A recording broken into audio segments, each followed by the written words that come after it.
Welcome to Salesology, conversations with sales leaders, the art of faster, easier, more profitable sales.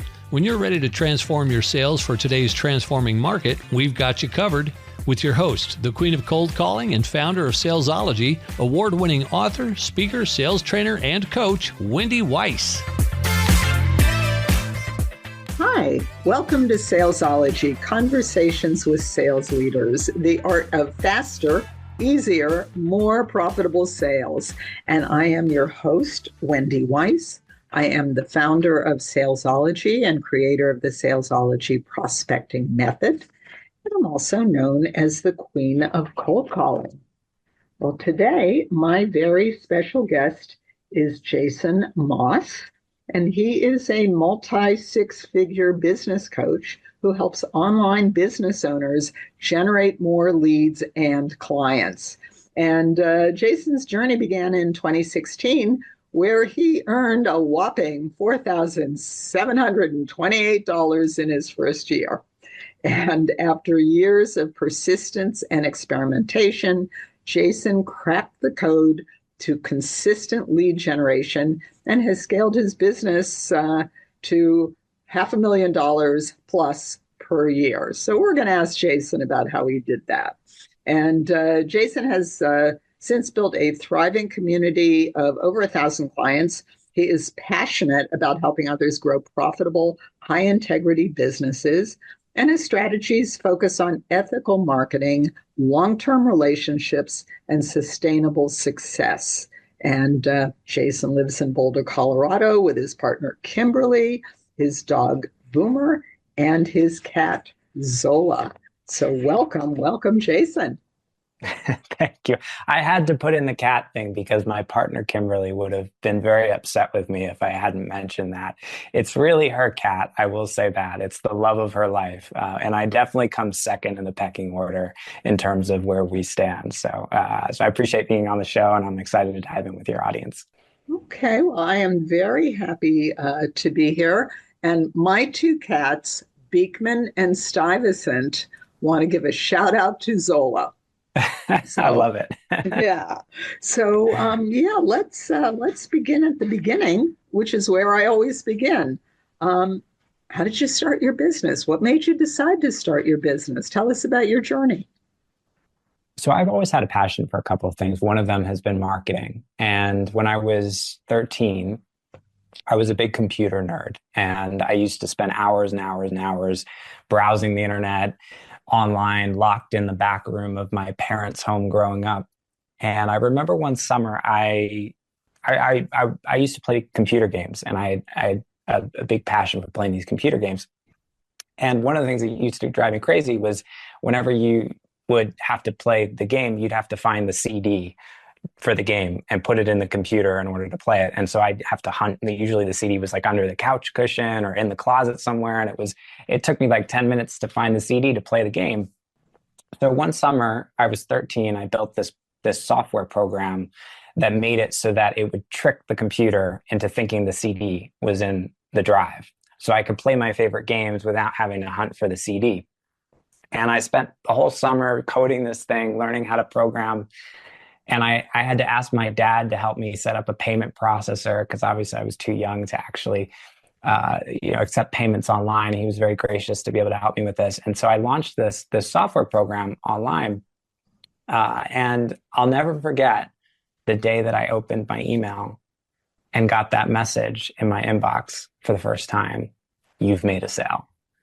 And I remember as a kid, just that feeling and that sense of elation and excitement and the amazing thing of just being able to create this connection with someone who I had never met on the other side of the world, to be able to share something that made their life better, to be able to make money, which was really cool for me as like a 13-year-old kid.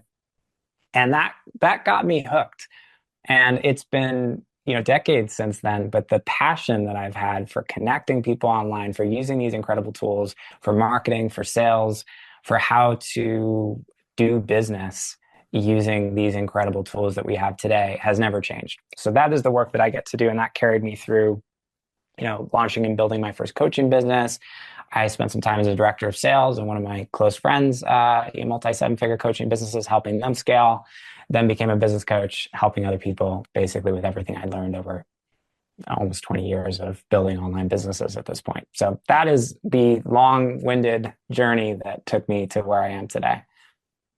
Okay, well, thank you for that. And I'm actually really curious about something. I always say I begin at the beginning, so I'm going to continue to begin at the beginning.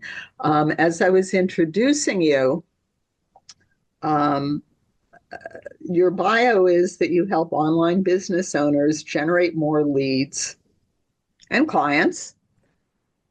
Let's start with, what is your definition of the word lead? It's a great question. I don't think anyone's ever asked me that, which is so fascinating because it's so fundamental.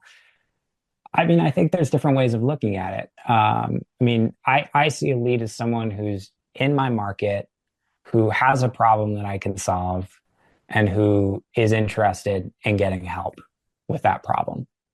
And those are my qualifications for a lead.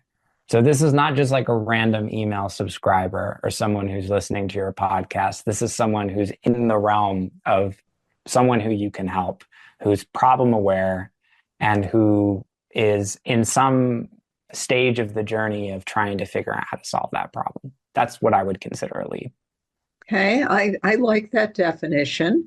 The sticking point is always how do you find out that they are problem aware and want to do something about it? Because they could fit the other, whatever your parameters are, they're in your market. They may indeed even have a problem. But it's that going on that last step, they're problem aware and they want to fix it. How do you determine that? Yeah, it's a great question. And we might have different ways of kind of going about this because you're kind of taking more of a sales oriented approach. I tend to think about things more in terms of marketing. And a lot of this is thinking very intentionally about, you have different people on different stages of that journey, from I have no idea that I have a problem. I might be experiencing the pain of that problem, but I'm not even aware that that problem exists yet, to, okay, now I realize I have the problem, to now I'm actively seeking a solution, to now I've connected with someone who might be able to help me with that. And maybe I just need some help overcoming the barriers, the resistance, the objections. So there's a continuum from, completely cold to ready to buy. I think a lot of this, the way I think about it in terms of marketing, is when someone's in that place where they're problem aware, what are they looking for? And generally at that stage, what they're looking for is a process or some method or some series of steps that can help them solve that problem. So, for example, I use this often. I've never been an alcoholic. I don't know personally anyone who's gone through that, and I know it's a big problem. But you think about the organization AA, Alcoholics Anonymous. Even if you never have experienced alcoholism personally, you and I both know AA. It's in the culture. It's a part of who we are. And why has AA been so incredibly successful? Well, I would argue it's because they have the 12 steps. And if you're an alcoholic and you have a problem, you've gotten to that place where you're like, I'm ready to make a change. I recognize I can't keep going down this road that I'm on. What are you looking for? You're looking for some kind of process that you can follow in order to create that transformation. And so the organization AA has created this framework that, honestly, I think that's probably one of the biggest reasons they've been so successful is that creates that moment where someone who's problem aware goes, yes, I can see how those steps are going to help me get from where I am today to where I want to be. So making this practical for business owners, a lot of this is looking at things like your lead magnets and asking yourself, can I use the lead magnet? Like, for example, if I were to come up with some kind of like a framework for my process and how I help people, and then put that in a lead magnet and say, look, if you're looking to scale to 7 figures in your online business, these 3 simple steps, like this framework, this is what I've used to help over 1,000 people do that. Here's this framework. I put it inside this free lead magnet. Go download it. I can assume that that person who's going to be interested in that framework is going to be problem aware. They're at the place where they're looking for some kind of method or process to be able to help them solve that problem. So just through the qualification of creating a piece of content that's designed for that person in that very specific stage, I know that, if someone's not problem aware or they have no desire to make that transformation, they're never going to download that. So I see it as, how do we create content that is designed to speak to that person in that very specific stage of the journey that we ultimately want them to be at. Okay. So what I'm hearing is step one, creating something that someone that is problem aware is going to want. But then the next step is they have to be problem aware and want to actually do something about it. So how do you help them take that next step, or find out if they're ready to take that next step? Yeah, that's a good question. And I think the lines between sales and marketing here are blurred. And a lot of what I'm doing in marketing is oftentimes what people are doing in sales conversations. And we know as salespeople, like, how do we connect someone to their own intrinsic desire to make a change? There's different ways of doing that. One way I find really helpful is just connecting somebody to the cost of inaction. Like, when I ask a question on sales call, like, well, what happens if things don't change? And someone has that moment where they answer that question, they're not just telling me, they're telling themselves. There's leverage in that, because they create that realization that okay, well, I can see if I don't make a change, my business is not going to survive here. And now I'm more motivated to make a change because I've come to face that more clearly. So we can do that in marketing as well. We can talk about the cost of inaction. We can share stories from clients. We can start to do that work to start to pre-frame that before someone even gets on a sales call. That's one way of doing it. There are others, but that's probably, an effective tool that we have. A lot of it too is the way I think about marketing and the dance between marketing and sales is, I don't want to be on the phone with someone who's not ready to make a change. If I'm having sales conversations with people who are in that place, my view is my marketing hasn't done a good enough job before I've gotten on the phone with that person. Like, I want to be an order taker. So what that means to me is, like, someone might sit in my funnel for 3 months or 6 months, and I can't always engineer that moment externally where they go, okay, enough is enough. But I know if I can just be visible to that person, and I can create a lot of touch points and connections, and I can create a lot of opportunities for someone to just build a bit of a relationship with me over time, there will be a moment when that person goes, okay, I'm ready to make a change. And usually that comes from the inside out. But I know if I've been in front of that person for 6 months through lots and lots of content that has created a certain relationship and connection with that person, that when they have that moment where they're ready, I'm going to be the person that they think of. That's generally how I think about it, which means sales cycles are a little bit longer. I lean out a little bit more on the front end in terms of marketing. I think a lot of organizations, like when I was director of sales, we had a very sales-driven business model. And we used to get people on the phone really quick. It was like they click an ad, they watch a webinar, and then they'd be on the phone with us like 2 or 3 days after.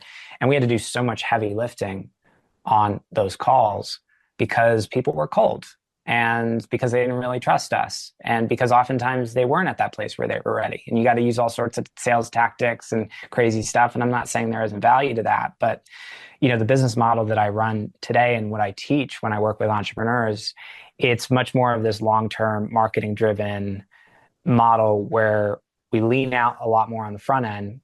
We create more of that relationship and connection through marketing. And then when someone gets on the phone with me, I know they're at a place where they're ready to make a change. So I'm not having to drag them through the weeds, trying to create that or trying to, do that from the outside in. Okay.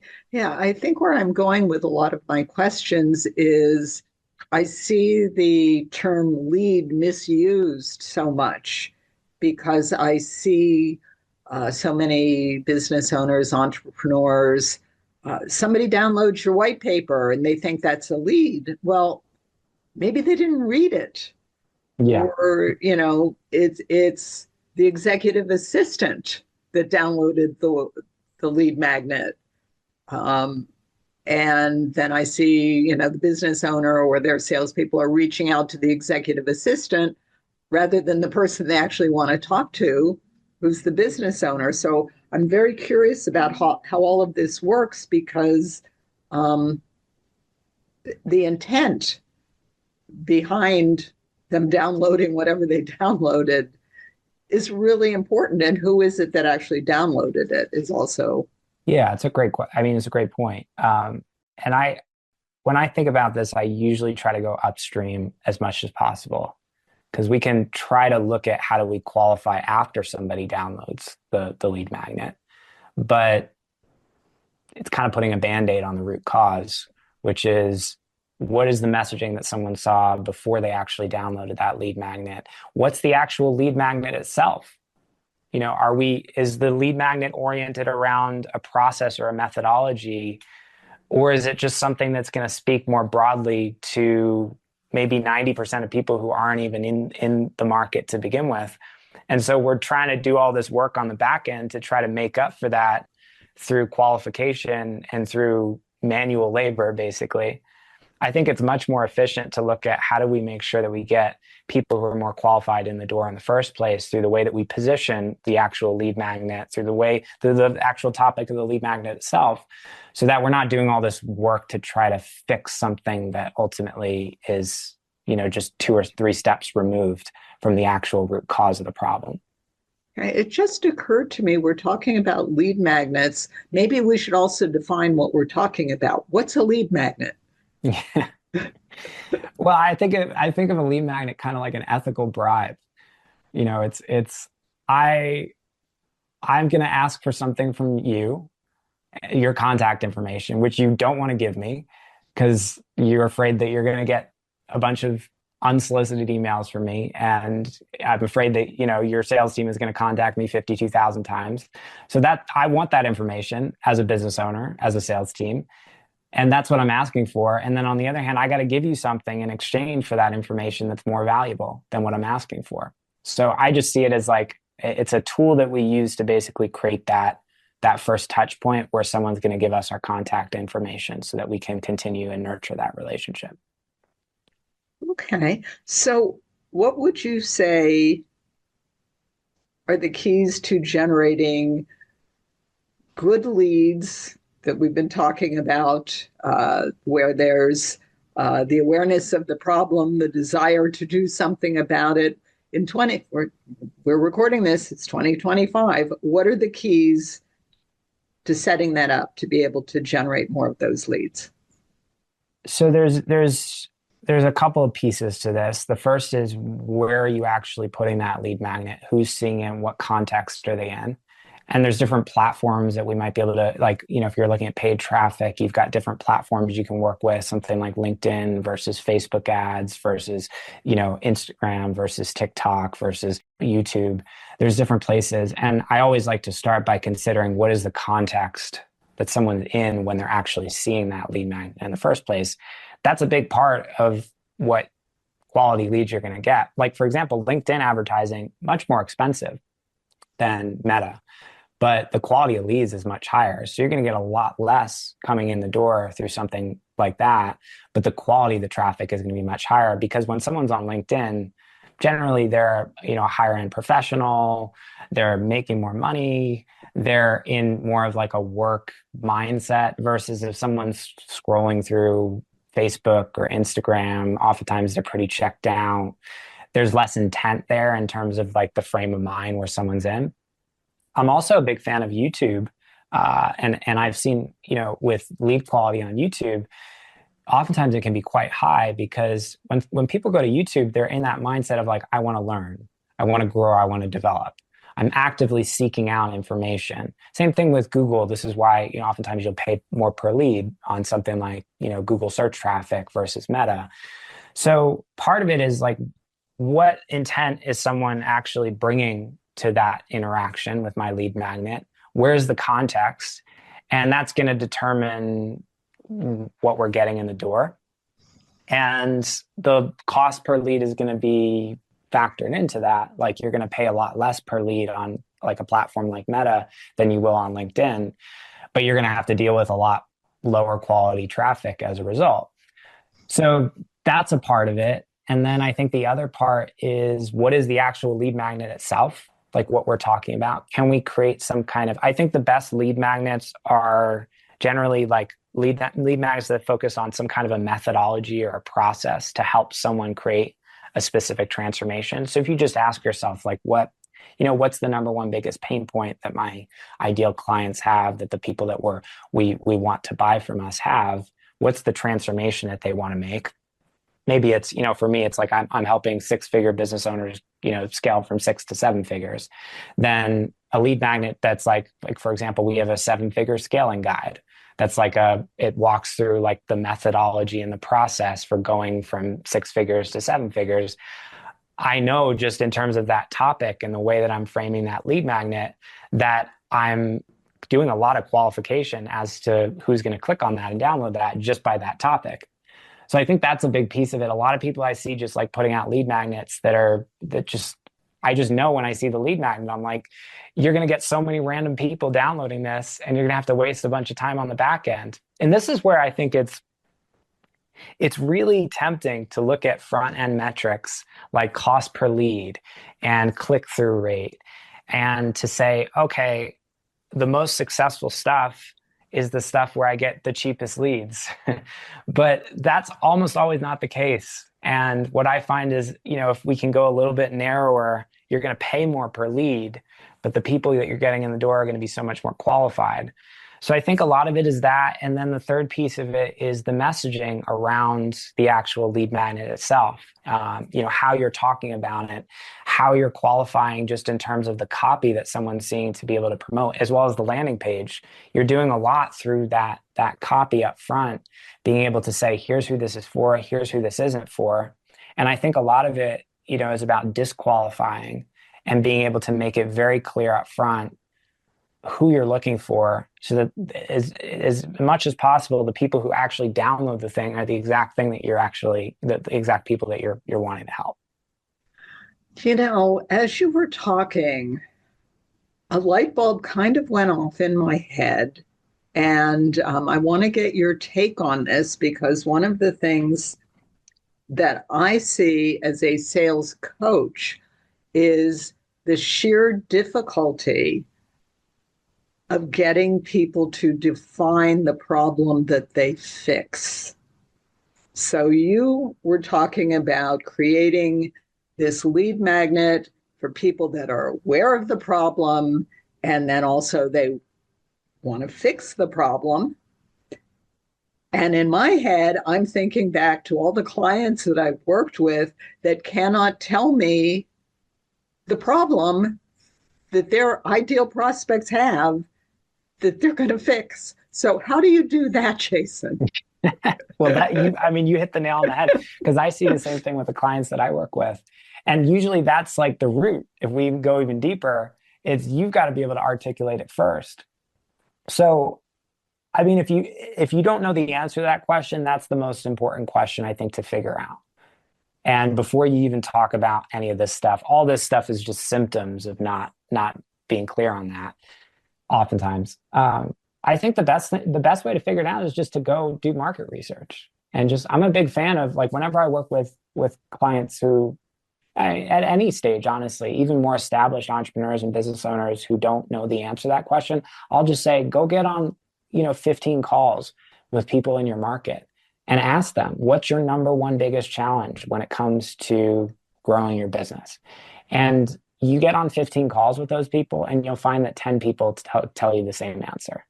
And it's like, okay, it's very clear. Like when I first started business coaching, I thought I was going to help people with more of like alignment and building more like fulfilling businesses that they really enjoyed. That was more where my mind was. But when I did this early on in my journey, I just got on calls with entrepreneurs and I just asked them, I said, what's your number one biggest challenge when it comes to growing your business? And 9 out of 10 people told me, I just don't have enough leads, Jason. I just need more leads. And so I was like, okay, well, I could be talking about fulfillment all day, but it's just going to go over people's heads. So when I started talking about lead gen, then, I was meeting them where they were. So it's not rocket science, but I think most of it is just being able to have the empathy of stepping into your ideal client's shoes and then just having conversations with them if you're not sure and asking that question. And they'll tell you. and looking for those broader patterns and trends and the things that come up again and again and again in those conversations. Hey, so we are going to pause now for a word from our sponsor. When we come back, Jason, I want to hold your feet to the fire and talk a little bit about AI, because I know that is really changing the way lead generation can happen. But now we have a word from our sponsor, the Salesology Vault.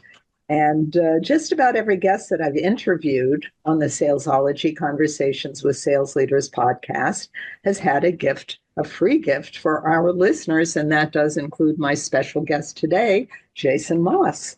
And so what we've done is we've taken all of those gifts and we put them in one place just for you. We call it the Salesology Vault.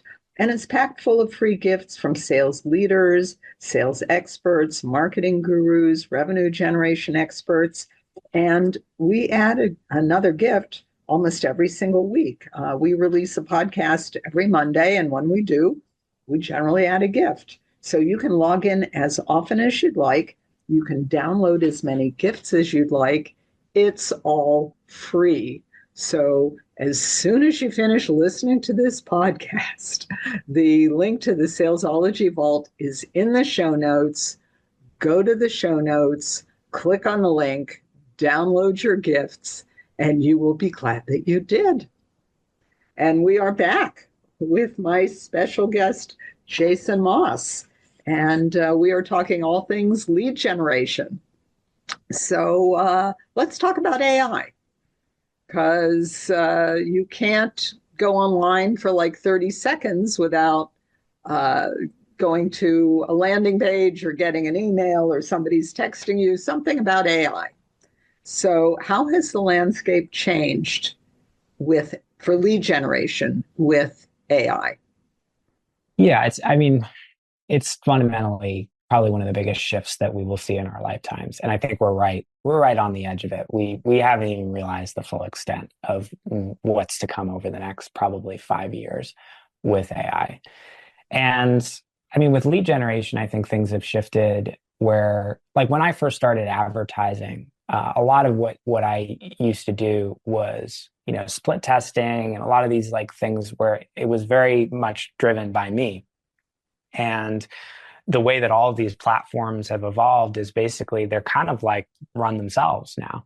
So I just give, like when I advertise on Meta, I don't know what copy is going to perform half the time. I just send them like, here's 7 different images, here's 8 different body copies, here's a bunch of different headlines. They figure it all out. So I think what's changed from a front end perspective is that these tools have basically become more and more the things that are actually driving the ship, and less as leaders, as people who are engineering those processes. It's much more, we're going to see a world where basically, I mean, I have a mentor of mine who's running his company with AI. Like his AI is the CEO. He doesn't make any decisions. He just feeds all the information to AI and it makes the decision for him. So I think more and more we're going to see that where, a lot of the higher level strategic work is going to be done more by these tools. Or we, in the short term, are going to play more of this partnership role where rather than being the ones at the helm of the ship, we are in the short term seeing more of this partnership type relationship where these tools become thought partners for us. And then in the not too distant future, I see a world where many of the things that you and I probably both do on a daily basis are just going to be run by AI. So I think that's on the front end. There's a lot of that in terms of how it's changing the relationship with sales. I see 2 things happening with sales leadership right now. There's kind of like a race to integrate these tools into more and more of the sales conversation. And how do we automate? How do we basically, replace what used to be human to human connection with tools that basically automate that out for us, whether that's through chatbots, whether that's through having more of like a setter triage type, like SDR type person who used to be maybe a human being, and now this is just like an AI tool that's doing all that for us. And even in the sales conversation, more, further along in the process, I'm seeing these tools being integrated. So there's that happening for sure. And then on the other hand, there's kind of this race to the top. It's this other thing happening. And I always look at when everybody's zigging, how can you zag? And I see there's really like a lot of leadership in what we're doing in our business. And the stance that I've taken is, in a world where more and more of our humanity is being replaced and automated, there's a deeper and deeper desire and need for true human connection and doing the things that don't scale. And the move away from automation and efficiency and more towards this human first type process where we actually dial up the humanity and we bring more human connection into the sales conversation and into the marketing process. And so you're seeing that happening too, as companies that are actually choosing more and more to make that the differentiator in terms of how they engage. So for me, I made the decision. I was running a very large group program where I was doing like group coaching with lots of clients and helping them in much more of a hands-off way. And about 2 months ago, I made the decision to shut that entire program down and transition to an entirely one-to-one model where I serve clients in a much more intimate capacity at a much higher price point. And you might say, Jason, that sounds crazy. Why are you doing that? That doesn't scale. But that's the exact point. The reason it's so attractive today is because in a world where 99% of people are doing the opposite, that becomes the thing that is the rare commodity. So I think that there's really two moves that we can make. One is, I think in many ways, a race to the bottom because everyone's doing it. How do we just replace as much of what we can with these tools? And in the short term, I think more of that thought partnership type role, which there's real value to that. And then the other thing that I am encouraging sales leaders and marketing leaders to think about is, how do we dial up the humanity? How do we make that a core differentiator instead of trying to go the opposite? And I think that's really where the opportunity and like the blue ocean is today, because there's far few people that are thinking that way and playing that game. Well, I am with you. And actually, I'll just put in my personal 2 cents because I do most of our group coaching calls and the one-on-one, and I get such a big kick out of working with my clients. It's so much fun to see the change and the progress. So I actually would not want to hand that off completely.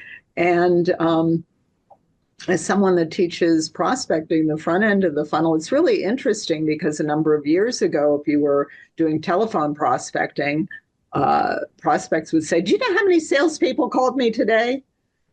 I can pretty much guarantee that no one will ever say that to you if you pick up your phone and call your prospect.